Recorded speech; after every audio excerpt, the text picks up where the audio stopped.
because The View is live. It's Mueller time.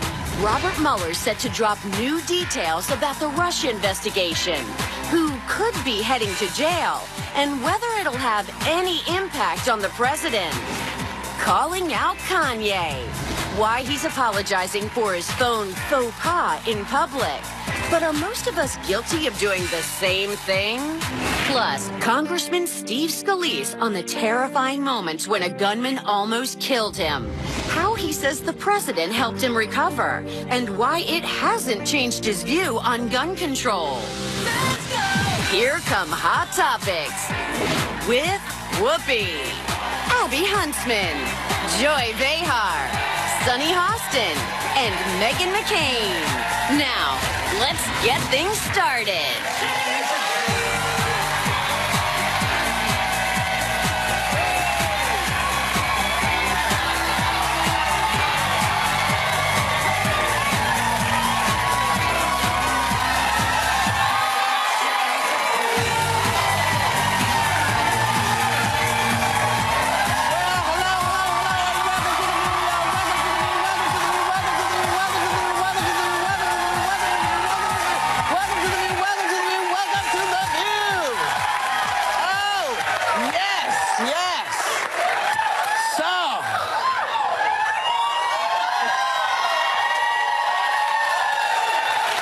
Say, Joy, that's a very nice sweater you're wearing. Well, thank you, Whoopi. It looks Who really designed good. it? That looks like an ugly Christmas sweater by anyone we know. I love that you guys wear them. Thank you for doing that. I don't think they're ugly, though, Whoopi. I know. Well, they're just festive. They're odd, some of them, and I like that because I'm kind of odd. But I love that y'all do that. That you had last week, and I got to put you in one, and you. So they're fun. They're pretty. They are. They're not your traditional like ugly Christmas sweater. No, Barbara has to wear. Remember Barbara? Barbara Walters had the ugliest sweater, and she wore it constantly. Did she think it was ugly, though? No, that's the tragedy of it. She thought it was good. She thought it was attractive. It was a wild. I mean, it was like. Great sweater. But I think, we have lots of things to make us go. But according to this morning's headlines, it's Mueller time. Any minute now, he's set to drop some new details about the Russian investigation. You know who tweeted that his former fixer Mike Cohen should have the book thrown at him. And prosecutors are expected to recommend jail time for his one-time national security advisor, Michael Flynn.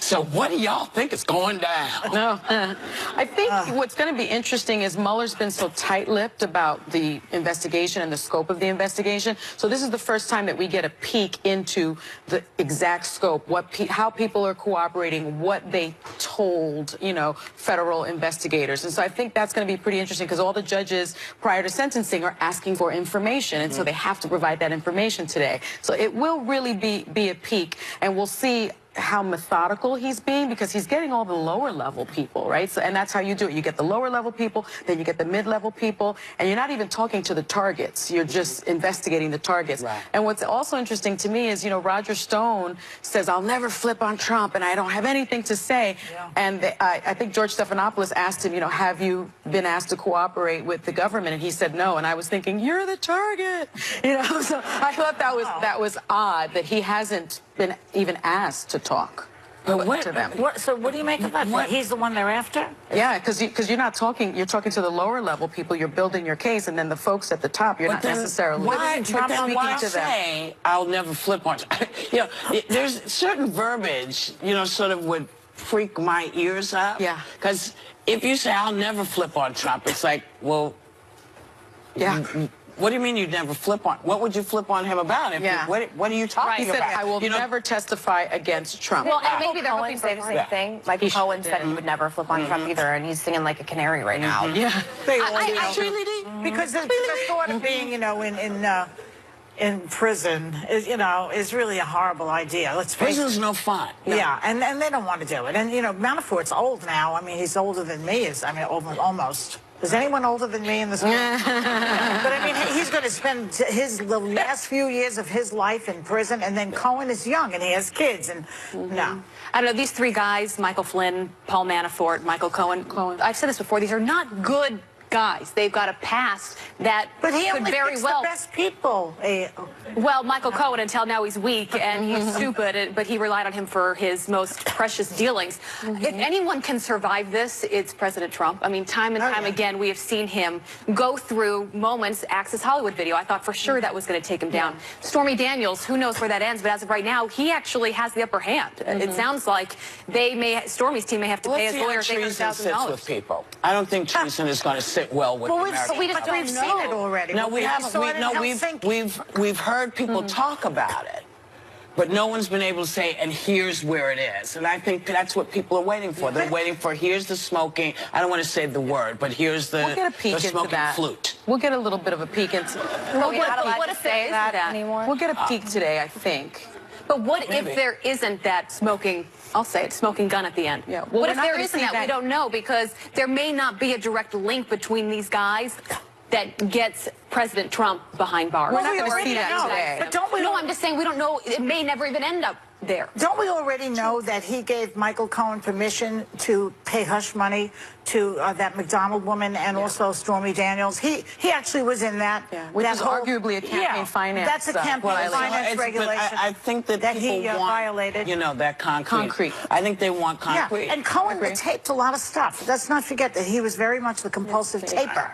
So there's your smoking flute. Yeah, you know, there's some speculation that one person who may not be impacted by the Mueller investigation is the guy in the White House. And this could be bad news for folks. What do you think? Well, here's what I think. I was just going to say one thing about it. He is the only president who has his own TV channel in history.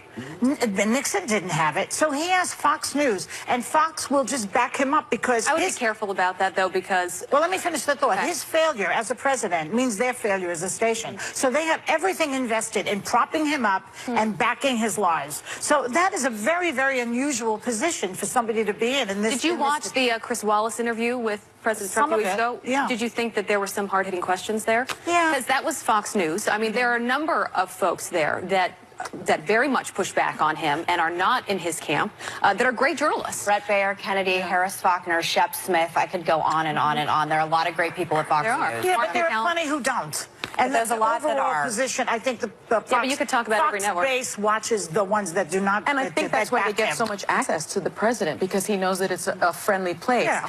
But I think what's also interesting is that Trump is tweeting out all of this stuff, and obstruction of justice is tampering with a witness, and that's a federal crime. So when he's sort of issuing these a very thin line veiled those threats, tweets. he's giving Mueller even more ammunition, because again, it's a federal crime to say, if you don't need to testify, or you should testify, or that guy's really cool because he's not testifying. I haven't forgotten about my pardon power. All that kind of stuff is sort of dog whistling to these witnesses. And it's on really there. inappropriate. You can't say that it's fake because, well, he says it anyway, but it's almost kind like of there. it's almost like because he says it out loud, people don't take it seriously. If they had uncovered this conversation about Helsinki, for example, when he took the word of Putin over his CIA, if they had uncovered that, it would be treasonous. But because he says it on TV, everybody's like, oh, whatever. I think one of the biggest issues he could face is one of his kids getting in real trouble. And then that's the question is, do you stay in office if Don Jr. is really charged with something? But what really makes me pause... living in hypotheticals in life in general. Like, as a general rule, we're not there yet. We know that Michael Flynn has cooperated more than we thought. That's what we know today. Each day there's a little bit of picking, a little bit more, but we shouldn't get out ahead over our skis about what's impeachable, what's not, when we don't know what we don't know. And I think it's dangerous, because I know that I've been promised many times before, including on this very show, that we had it, that we did have the smoking gun, and I will still say gun on national television. And thank you very much. I'm sorry, the reason I didn't say gun was because Steve Scalise was coming on, and I didn't want anybody to misunderstand the joke. That's why I didn't do it, just so we're all clear. Sorry. Well, if we're not allowed to, you're allowed to. It was just, it was just me trying to, Well, yesterday, 2 days ago, there was something brought up about guns that we said, oh, guns again. So, again, I don't know what the line is I don't know what happened. But I just know, this was just me trying to be thoughtful. We'll be back with... I'm very excited he's coming on. With more Hot Topics. Later, the war at home. You won't believe how many times your kids will fight with you before they turn 18. How did the co-host handle it when the kid gloves come off?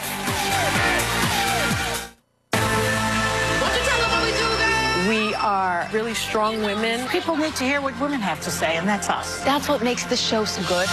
We will back you up. We will stand with you. Anybody who wants to make it to the next level in politics has to come on this show. I feel like there's no better time to be on a show like this, to stand up for those things that you believe in. It is up to all of us to continue the conversation. See you on The View. I'll see you on The View. See you on The View. See you on The View. See you on The View. I always wanted to say that. Congressman Steve Scalise takes you inside the terrifying moments a gunman opened fire on him.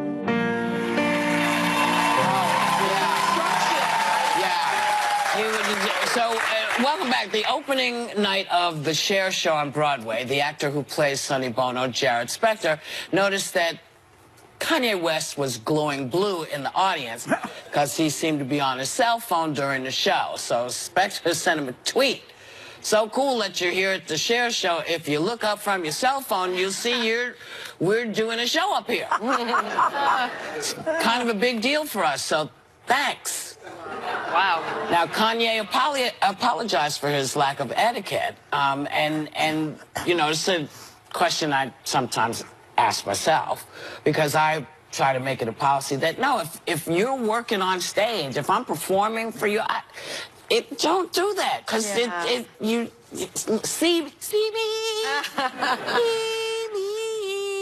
I will say I was at the opening, and I wasn't very far from Kim and Kanye, and it was distracting. You could see it. I mean, everybody was staring at them anyway, and then you could see it during the performance. People's phones were going off, and Cher, when she first came into the audience, I mean, everyone went crazy, but they didn't experience Cher because everybody had their phones out, and I just started thinking, like, we're here to see a show.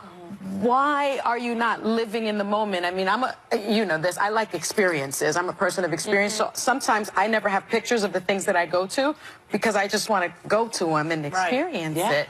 And that wasn't happening last night. How old-fashioned of you. I know, right? My family's always like, you didn't take a picture? But people are on stage. They're working their butts off. And they work hard. It surprises me when the artists are the ones on their phones, because they know what it's like to be on that stage, like Kanye West. They know how annoying it is when you work so hard to get to that point, and people are taking photos and spending that time posting on Instagram for people to see them, rather than enjoying that moment. Exactly. Jack White doesn't allow cell phones at his concerts anymore. Like, if you want to come in, you can't do it, because same thing. He says on stage, I want you to be in the moment. I like that. Was he taking a picture, or was he texting Trump? That's what I want to know. No, they're not friends anymore, George. He actually said he was taking notes because it was such a spectacle. I will say... That's such a weird lie. I call BS on that. Really? I wasn't sure. You know, because it was Madonna and Lin-Manuel. During the... I don't believe that. Lin-Manuel, is that the whole name? Yeah. Madonna was in his audience at Hamilton. She was doing that. Whatever, taking a picture or whatever, and then she went backstage and he wouldn't take a picture with her. He's chastised her. I like that. Well, it's a little rude, and what was so rude about it for this particular show is, you know, Bob Mackie, who did all of her costumes, the costumes and the construction was just fantastic, and you really needed to see it to see the spectacle. And with the phones on, they missed it. It's very simple. Costume changes. Yeah, I mean, there were so many. It's very simple. Stay home if you want to watch television.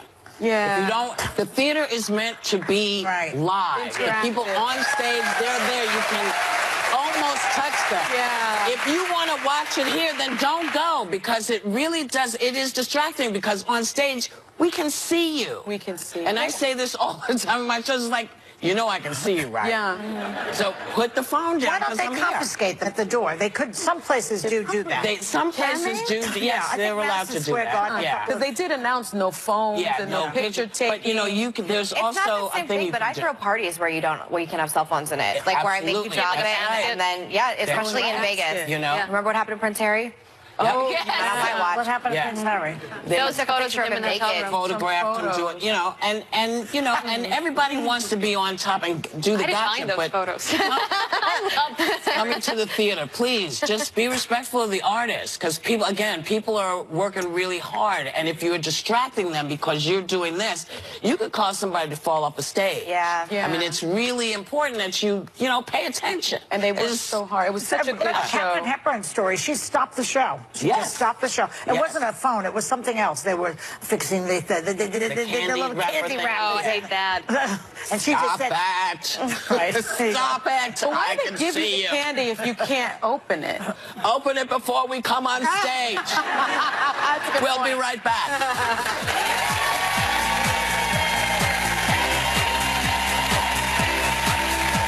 Next, Congressman Steve Scalise shares the tiny miracles that saved him from getting killed by a gunman who opened fire, and how President Trump helped motivate him to get back in the game.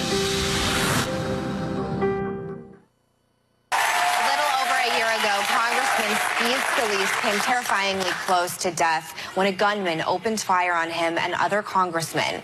Thankfully, he escaped with his life, and he's just written an aptly titled new memoir, Back in the Game. Please welcome, it's my honor, Congressman Steve Scalise to the vehicle.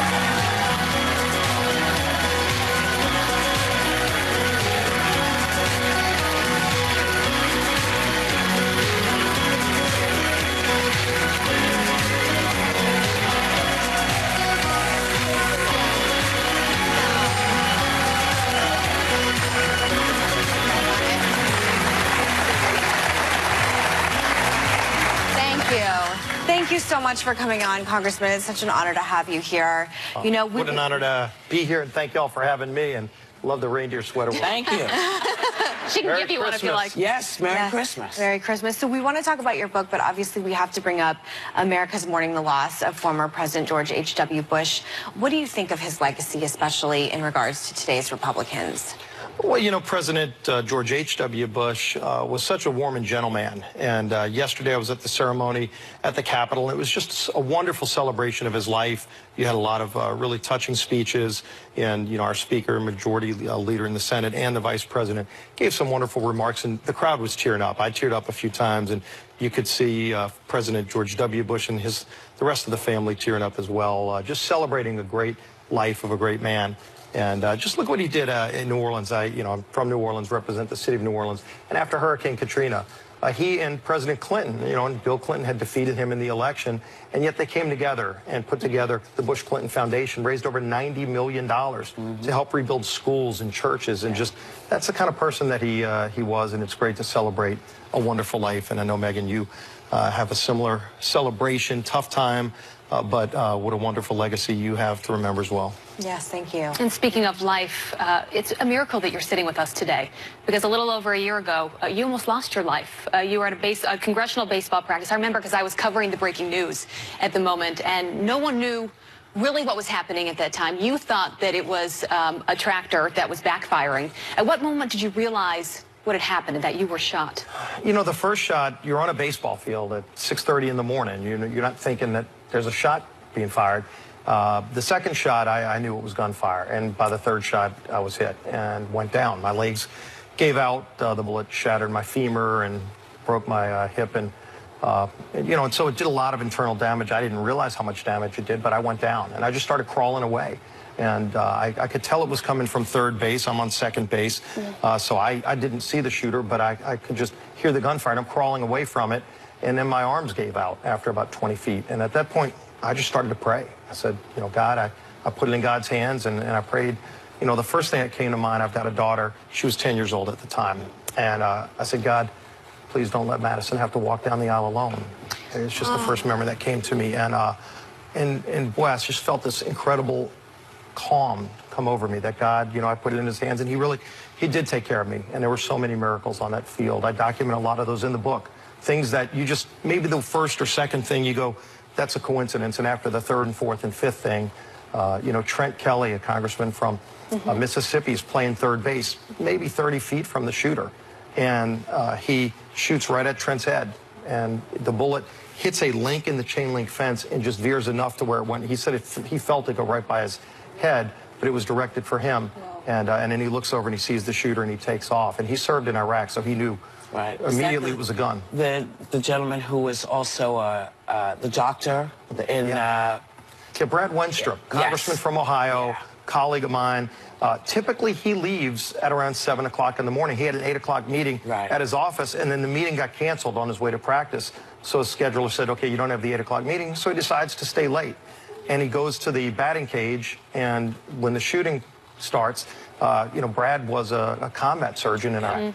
And so he's watching me, and he's seeing me, he's looking for movement. He sees my leg moving, and he just wants to see if I'm still alive. And as soon as the shooter went down, and my guy, Capitol Police, David Bailey and Crystal Griner, Capitol Police officers that were there, are in a shootout with the shooter. Both of them got hit during the shootout and kept going at it. And as soon as the shooter went down, Brad comes over to me. He sees that there's an entry wound, but there's no exit wound. And he saw a similar case in combat, and the man died.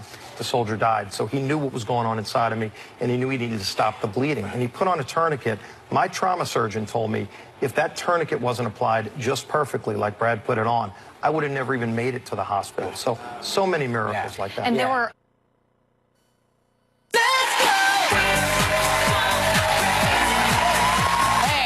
Just a quick note, if you have a tight budget for your holiday shopping, I think $5,000 would probably help you out. Right?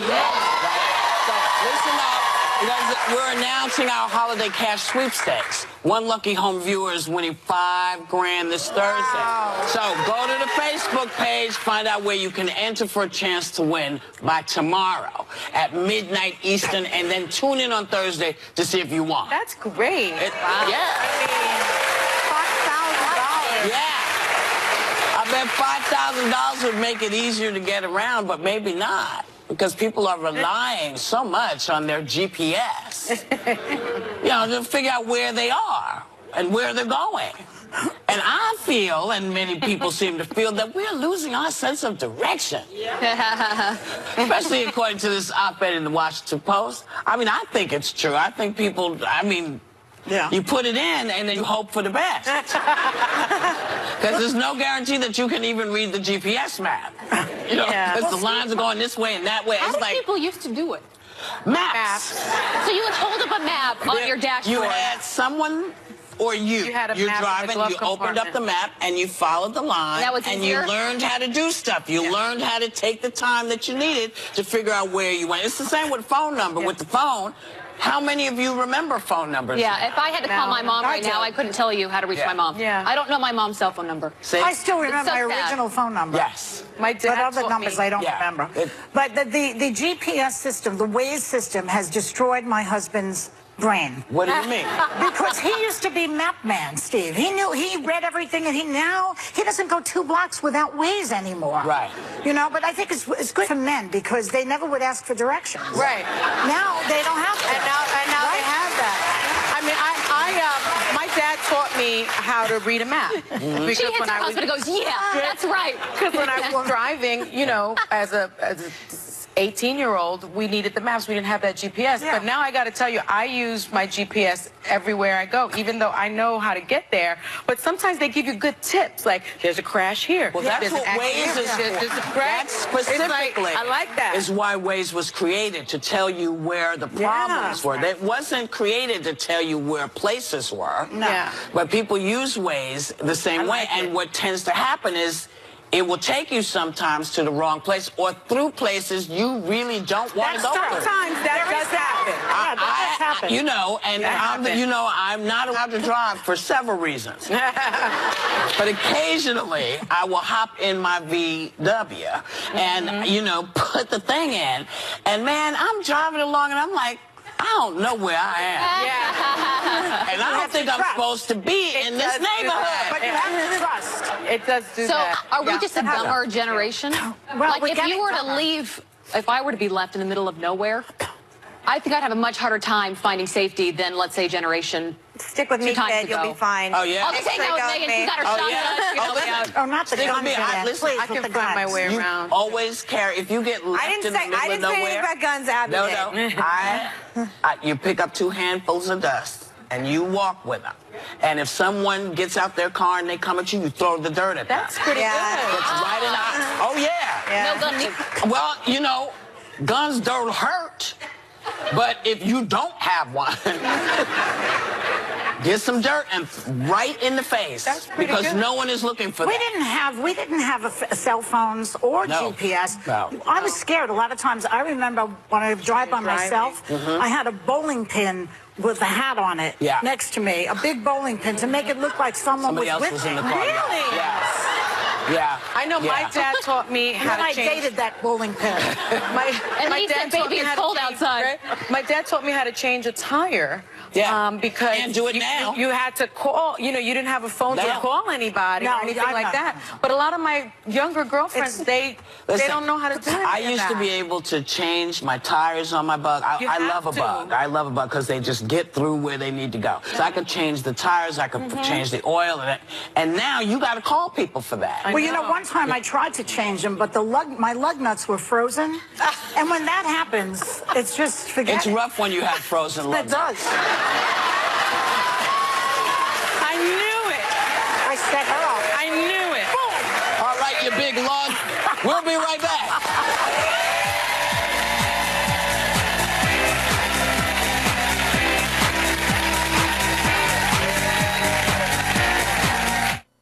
Sure, you love watching The View. Oh, my God, I love it. Just trust me on this. But during commercial breaks, you wouldn't believe what happens. Because, yeah, we love our audience that much. And anything goes. For your chance to experience the fun, go to oneiota.com for free tickets.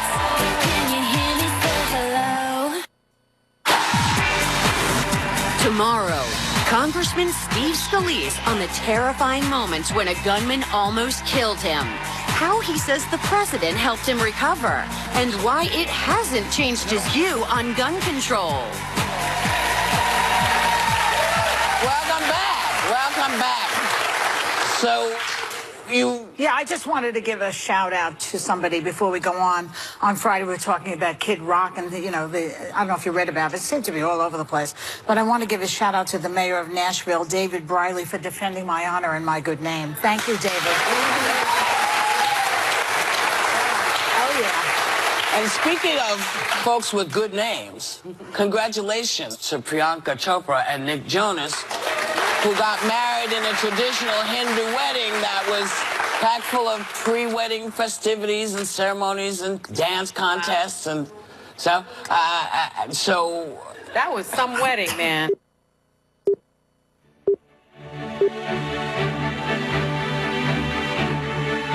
This is an ABC News special report celebrating President George Herbert Walker Bush. Now reporting, George Stephanopoulos. Good morning and welcome back as we continue to honor America's 41st President, George H.W. Bush. There you see the motorcade, the hearse carrying his casket, which has just pulled into Ellington Air Force Field in Houston, Texas. About a 45-minute drive from his home, accompanied by family members, met by a military honor guard at Ellington Air Force Base in front of Air Force One, which has been sent by President Trump, retitled Special Air Mission 41 in honor of our 41st president for his final journey to the U.S. Capitol, where later today he will lie in state in the U.S. Capitol celebration with the leadership of Congress Vice President Mike Pence and his family ahead of a state funeral at Washington's National Cathedral on Wednesday. Of course, all of these honors meticulously planned with the participation of President Bush himself. He will be met there by General Michael Howard, who's the commanding general of Washington, D.C., in charge of all funeral preparations, and an honor guard that you see there representing every branch of the military service. Also there to escort his father, America's 43rd president, George W. Bush.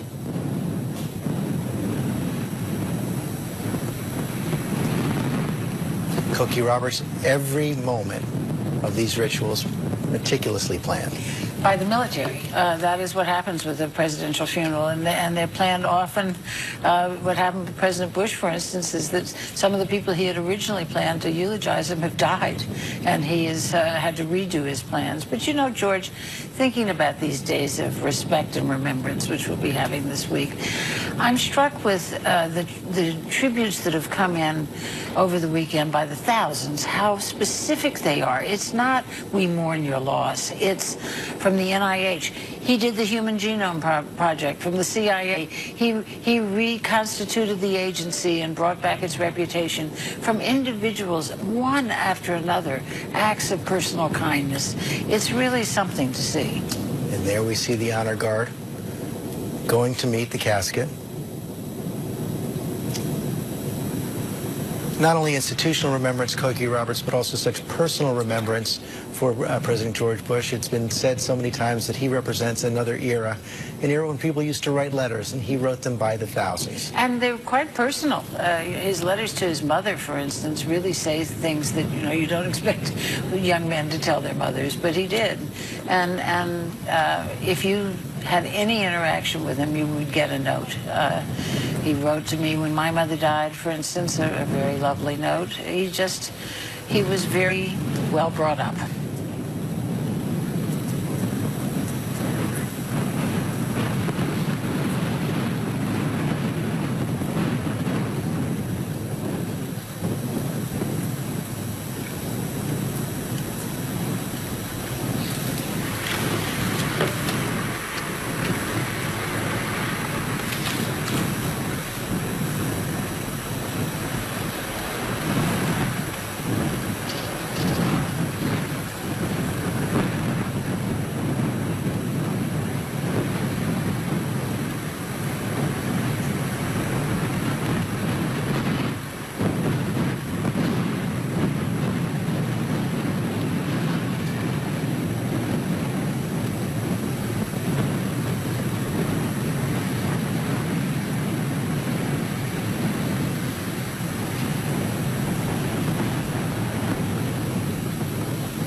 President's family, President George W. Bush, Neil Bush, their children and grandchildren,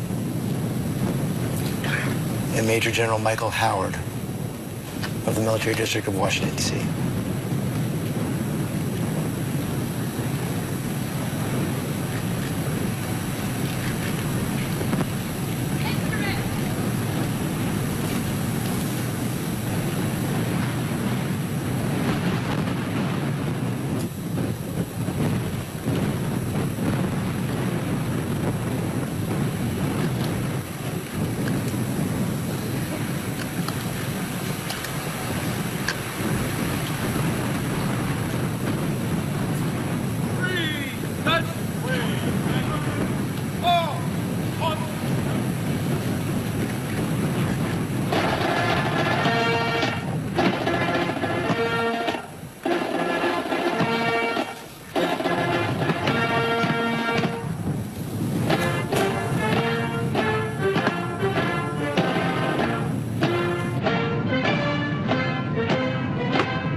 Nelson flourishes hail to the chief. The U.S. Navy him in a 21-gun salute for America's 41st president. Now on Special Air Mission 41 for that flight from Houston, Texas, Ellington Air Force Field to Washington, D.C. and the U.S. Capitol, where President George H.W. Bush will lie in state later today. You see his family there.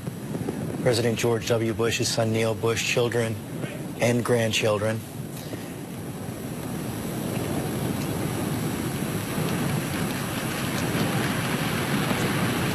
And they'll go on to the plane now as well. And Terry Moran, so appropriate that the president ushered out with the naval hymn. I want to also show a tweet that was sent out by his office earlier today. With his final rest, he will wear some socks, some special socks, which